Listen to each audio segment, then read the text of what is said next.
and we talk on Friday. We are finally wrapping up the week, and I believe you are set for the weekend. For those that actually, some people don't have weekends, they work throughout. So Monday to Monday is so. But for those that get excited over the weekend, this is the day. So wrap up whatever you're doing. My name is Masika Tsime, and taking you all the way to 9:55 a.m. And today we have interesting topic for the youth, and of course we want to give you even ways forward of making sure that you're not among the people that are unemployed, because we see the level of unemployment has doubled. So what is in that for you? If you're out there still home seated, you're a graduate, you're still home seated, do you have something in mind that you can do for yourself? Or you're waiting, if you're a lady, to get married off? But anyway, all that is going to be in our discussion. Good morning and welcome. Right about now, I'm joined with Godwin Baguma. Good morning. Good morning, world. Good morning, smart business viewers. I hope you're all excited. It's the end of the week. I hope you're all as excited as Mercy, because she seems like she cannot wait to get out of here and get into the world.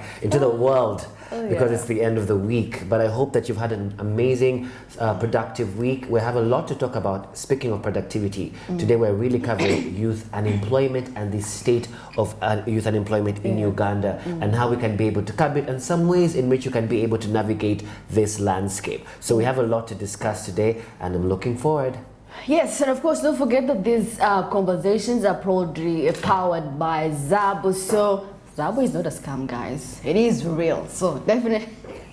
Anyway, if you want to invest in government bonds and securities, Zabu says look no further. Whether you have a smartphone, whether you have a button phone, Zabu says all you have to do is dial *292#. And that is the USSD code. You can follow the prompts, you can learn about the products, you can go straight to the bonds if you know what you want. But the total investment is as low as 15,000 Ugandan shillings. You could choose to begin from that, or even more, millions of money. But of course, today being a Friday, Zabu is fully operational from 8:15 a.m. till 3:15 p.m. 6-hour working hours from Monday to Friday, except for public holidays, which is gonna be this weekend is going to be prolonged anyway. But Zabu says your money is your future, and they're powered by Alltech East Africa, telling you to do something new. It's a new month of October. Well, today in discussion, like Godwin had said earlier, we are going to be looking at the state of youth unemployment. And of course, yesterday I was reading in the papers, and of course, unemployment has actually doubled. Youth unemployment has doubled. The rate at which I always think to myself, even when I was graduating, we were many. I'm like, I'm hoping among the many, I'm going to be among the few that are going to get.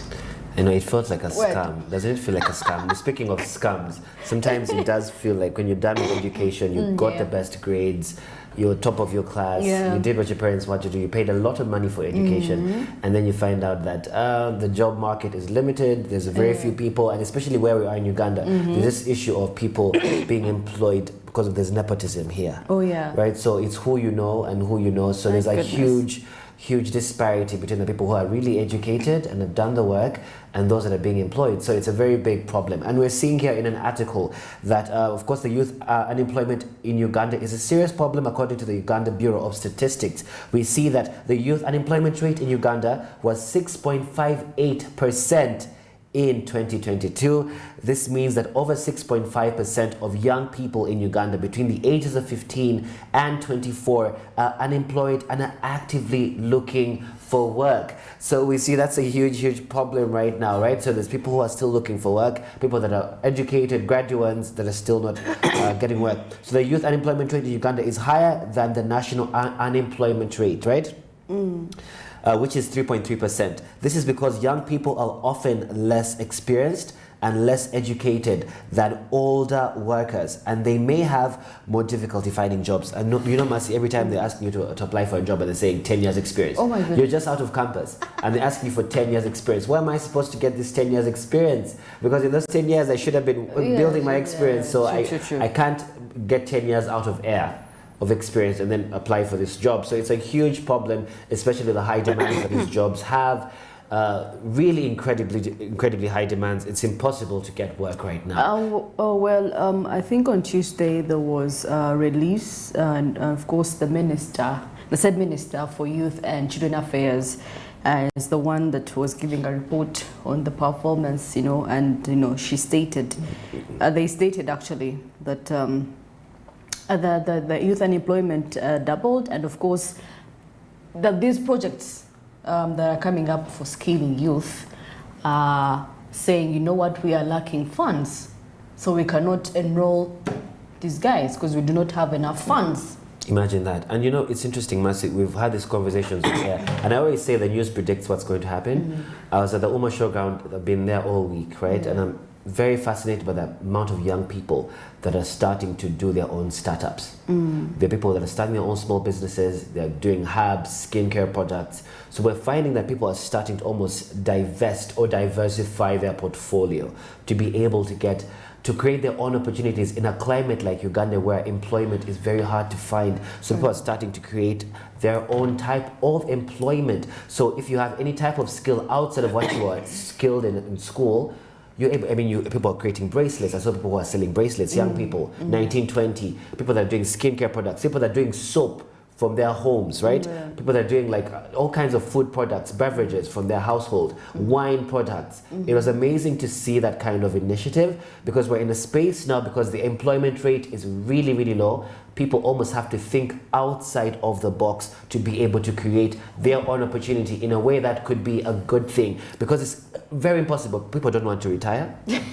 Someone is 67 plus 100 and they're paying more money and they still do not want to retire. They're loving the benefits that they're getting from the job. So you find a lot of the youth, us that are coming into the job market, are struggling to compete with that kind of person who has 30 years, 40 years experience in the bank, for example. And you're coming into the bank and they're asking you straight off the bat, what is your 10 years experience? Where have you worked? 5 years? You almost have to create a fake CV to almost get into these work spaces, isn't it? And that's a very big problem. But you see, another issue I've seen among the youth, we are really proud. I think we have that pride in us. I've gone to school, I've gone to the famous university, and I was gonna see me hawk around with things. It's that pride that, your friends are gonna see me. They're gonna see me having breastlets. So I did financing. Exactly. How are they gonna look at me, in Uma showcasing my beads and what? So at times I believe we have to swallow our pride. And I know our state. What you've talked about is such a very serious topic amongst I remember I experienced it. I was like, the idea, because back in the day, people used to laugh at farmers. Now we're looking at our friends. I have friends who are farmers, and they're bringing in bank. They're breaking the bank. They are farmers, but we used to be like, I can never be a farmer. I can never do vocational work, right? In school, they used to promote like vocational studies on the side and stuff. And they're like, vocational studies for people who don't have, who are not smart from the village. But now look, a lot of these people are doing vocational work. The painters, the builders, they're starting their own businesses. You'll be surprised how much money they bring in. Recently I was working with someone who's painting the house. And I was shocked how much money, he says how much money he makes in a day. The painter, he says, I make good money per day. Because he was trying to buy certain items for my house, right? Because I'm in the process of shifting, so we're renovating one of the houses. And he was like, no, can I buy this? I'm like, no, that's expensive. He's like, no, it's okay, I have money. Can I buy this? He had cash on him. You'll be surprised how a lot of these vocational jobs are bringing in money. And these are jobs that people used to laugh at. Painting, vocational work, furniture work. But now look, those are guys who are now creating big spaces. People are making pallets. I went to Uma Showgrounds. People are doing their own stuff with their own hands. They have furniture, they have chairs. And they're creating really big, massive businesses. And even I was fascinated with the local, was it these mats they step on, the door mats? Yes. Locally made. Door mats, locally made, like rugs that are locally made. People are actually starting to scale. Uganda. If you've not gone to Uma, please go and support your fellows. Please go find out what the number of businesses that we do have in Uganda. There's so many people that it's up to us to almost like put our pride on the side and really apply ourselves, because in the market that we're in, we have to adjust accordingly. I like the fact that this show is open for even students. Yes. Yeah. There are so many students. Students, they get inspired. They're like, oh my goodness, how do you do this? It's really good for them to get exposed to know the real world. It is amazing. I saw so many little students like coming in from schools. I love that they bring in that initiative. So people are able to say, like, you know what, there's more life outside of school, there's more life outside of education. Because in Uganda, we put so much pressure. We put so much pressure. Oh my God, if I don't pass, you can't repeat a class. In Uganda, repeating a class is like a taboo. You can't repeat a class. But then when you get to campus, I was one of those people who never repeated a class. I was always at the top of my class, right? I went to campus, I was at the top of my class, and I studied abroad. I studied so quickly, I did so many electives, only to come back to Uganda and discover that sometimes even those people that didn't do as well as you get better opportunities. So what can we do? We have to upskill. We talked about AI systems. Learn a new skill.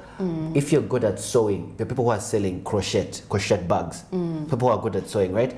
All the skills like food and nutrition that we ignore, that we used to laugh at, those are now the skills that are making people money. I saw people who are doing crochet bags, a girl that does crochet bags, and she's selling them 10,000 a piece. 10,000 a piece, and she had like a bunch of, and people were buying them. So all those extra skills that you have, really apply and bolster your strengths, right? If you're good at crocheting, if you're good at whatever it is that you're good at food, if you're good at cooking, start a food business. Really, we're in a space now where we have to almost diversify. Well, the youth unemployment rate is higher among women, which is 10.4%, than in men, which is 6.2%. Women tend to be a little bit reluctant when it comes to, employment and all that. We see 10.2% is higher in urban areas compared to rural areas. I mean, I'm going to be in the village, I'm going to be having my plantation of coffee, and I'm seated waiting for the season to reach, and I get my 1 million, I be hustling here and there. But exactly. You're in town, imagine a pandemic comes. You guys, people really faced it in COVID-19. I think COVID really allowed us to think outside. It's really stretched us. It realized that, listen, this job market that we thought we were dependent on is not it. Because I can't tell you, I have about 3 friends that are farmers. I was just talking to a friend of mine who has a farm in Kabale. His farming is like, okay, I'm going to the garden. After a phone call, goes to the garden and digs and does stuff. These are things we used to laugh at before, but now I look at that person and I'm like, wow, such initiative.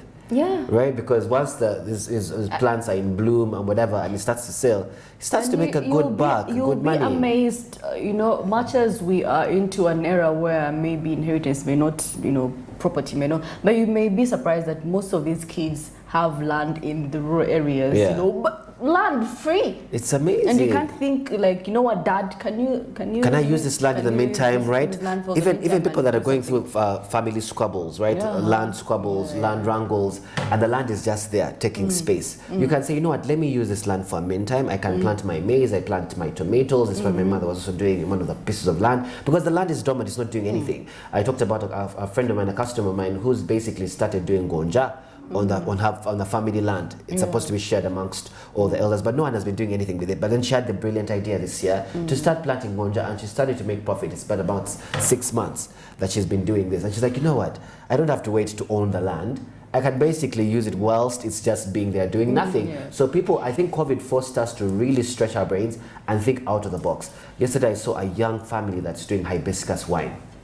Amazing. I love that kind of idea. It's wine made by Uganda, hibiscus, sweet and dry. I'll talk about them because they're about to come onto the show very soon.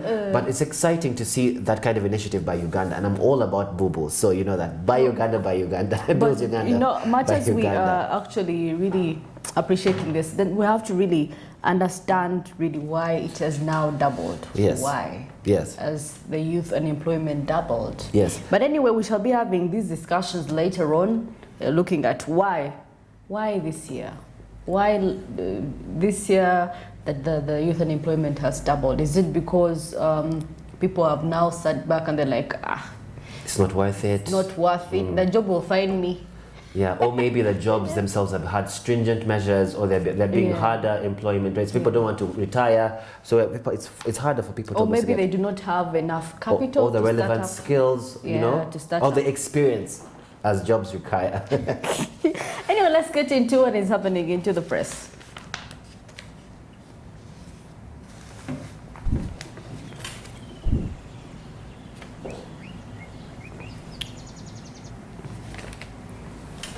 With me, I have the copy of a new vision and making headline. Trade Ministry PS dropped as accounting officer. Remember this saga?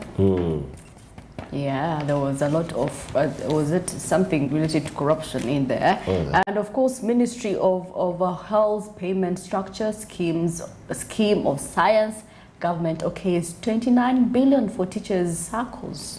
Oh, interesting. I wonder if this money is going to reach this circle. For teacher circles, I hope there's going to be checks and balances relatively. And speaking of unemployment rates, as we talk, I always say that the news always predicts what's going to happen. There's job opportunities, right? It's a front page in the Daily Monitor for all those that are looking for work. Nowhere at Smart Business, we give you solutions.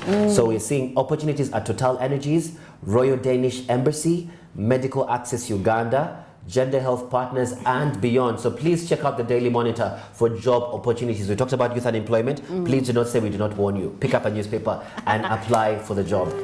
There is also applying and you're never given the chance. Yeah. You know, there is also applying and then they have someone already. But they're just making it formal. But I think it's a numbers game. Apply to as many. You can't look at this and then assume and then be like, someone else has the job. Just apply. By the way, let me tell you why it's also doubling the bias. Yeah. The bias people have on applying the So they're thinking, I might as well, I don't think I'm going to get the job, which is important. Just apply and don't put emotions to it. Apply and just go. You don't know the number of times people have been rejected to get where they are. So please. Maybe because I come from sales, so rejection is part of it. Just be able to take that rejection on the chin. Sales can be so tough, really. And then we're also seeing here President Museveni directs on teachers' promotions. Yesterday was teachers, national teacher. Exactly, speaking of the teachers that we talked about, right? The directive is in response to concerns raised by the teachers who castigated the government over failure to promote them despite their enhanced education and accumulated experience. It's quite sad that teachers are they're educating the next doctors, the next youth, the next presidents, but then they're still getting a salary of 700,000. I get emotional because it's quite sad, honestly, I have because a parent who is a teacher. So yes, the education system is completely undervalued. The teachers, the educators are completely undervalued, and they're also educating all of our next leaders and thought leaders. So they need to be well compensated. That's the beauty of being a teacher. You get to see your products grow and they don't remember you, which is good. Which is good, but you're not getting any money in your bank. And in a world right now where money rules everything, so we have to be able to compensate them properly. Well, of course, much more about, for those that are into politics, a lot has been happening yesterday. Things happened, transpired.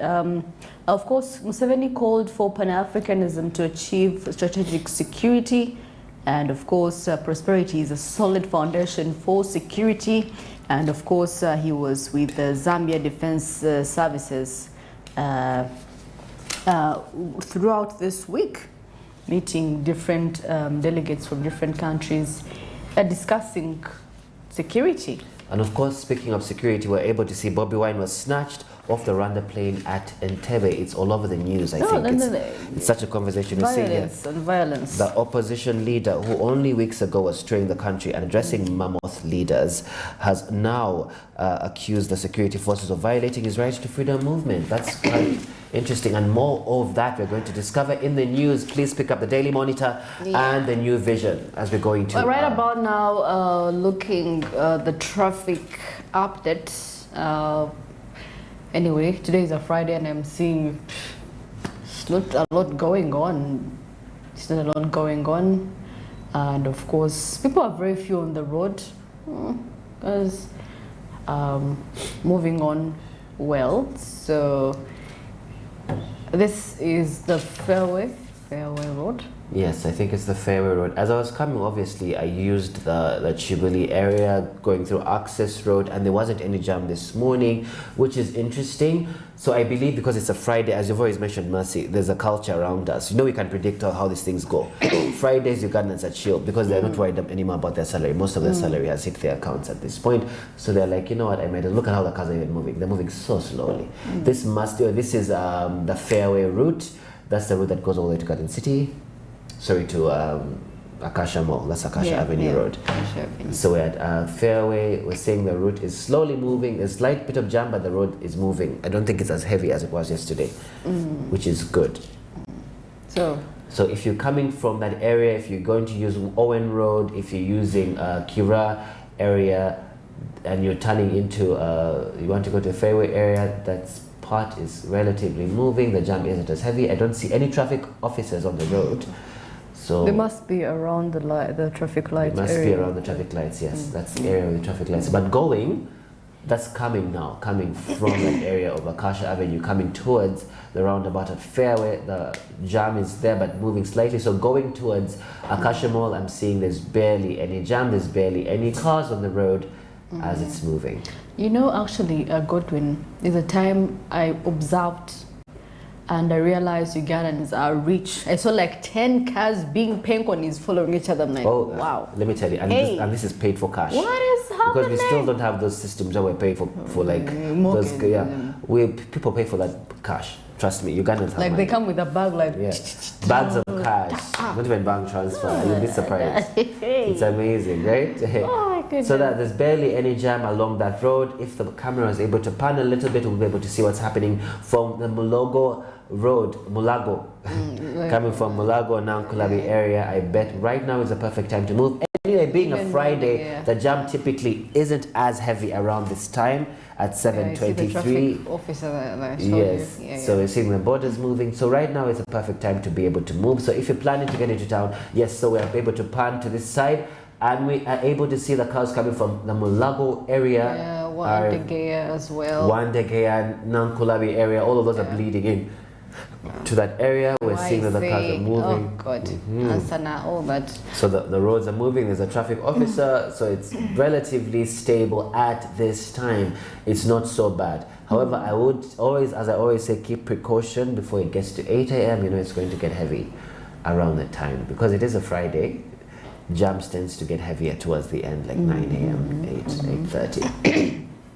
So we're seeing that also the cars that are going all the way up to Nakasero Road, there isn't too much jam that side, but to Nakasero and up areas. Of course, Nakasero, there are few cars that go there. There are businesses, but very few cars that are staged there. So that's a good initiative. If you're going through Nakasero area, if you're planning to turn and use up Apanya, that's a clear area. Oh my goodness. So we're having that, we're having the borders moving as well. So it's quite clear. As we're seeing, it's clear skies for now. So if the cars are going all the way to Access Road or they're continuing to Ginger Road, you should have some levity regarding the jam.